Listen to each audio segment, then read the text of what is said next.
Assalamualaikum warahmatullahi wabarakatuh.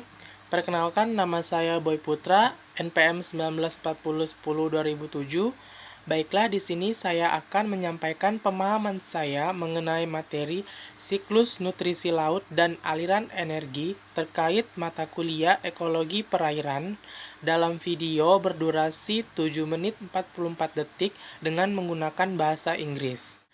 Lautan dibagi menjadi beberapa zona utama. Di zona pelagis, yang pertama ada zona epipelagik, kemudian yang kedua ada zona mesopelagik, kemudian yang ketiga ada zona batial pelagik, dan yang keempat ada zona abisal.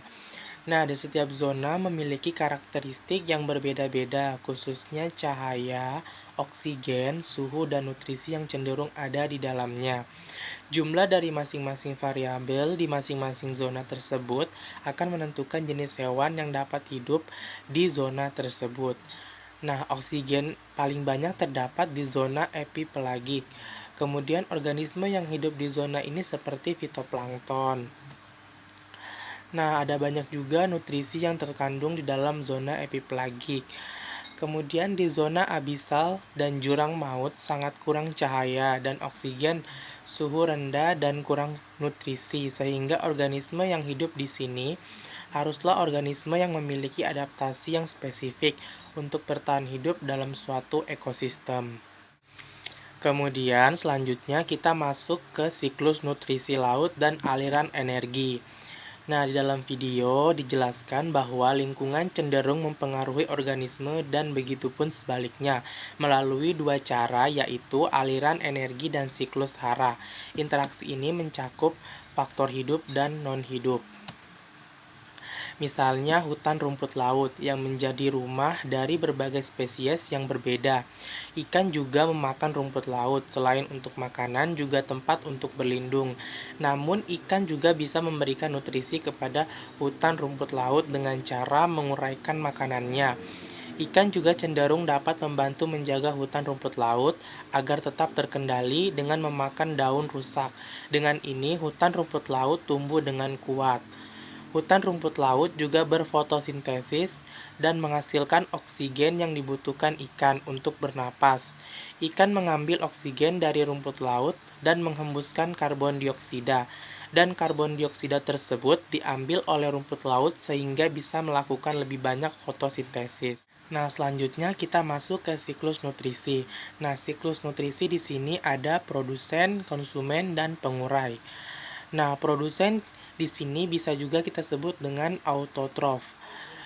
Komponen biotik atau komponen hayati adalah organisme autotrof. Organisme autotrof juga dikenal sebagai produsen. Dikatakan sebagai produsen karena organisme ini dapat membuat makanannya sendiri, bahkan makanan bagi organisme yang lain juga. Organisme autotrof adalah tanaman hijau.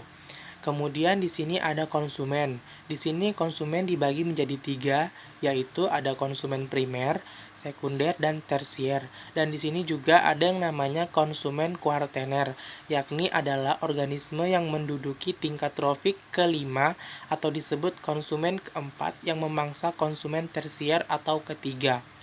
Kemudian selanjutnya ada pengurai. Nah, pengurai di sini berperan untuk mengurai produsen atau konsumen yang mati. Kemudian ada pertimbangan selanjutnya dalam ekosistem adalah aliran energi di zona epipelagik. Energi tersebut berasal dari matahari. Nah, cahaya matahari tadi bergerak menuju bumi dalam bentuk foton cahaya. Kemudian produsen melakukan fotosintesis dengan mengambil cahaya matahari. Mereka menggunakan fotosintesis untuk menghasilkan oksigen dan gula dalam bentuk glukosa. Energi kemudian mengalir menuju rantai makanan ke konsumen utama. Nah, kemudian energi berlanjut ke konsumen sekunder dan kemudian ke konsumen tersier.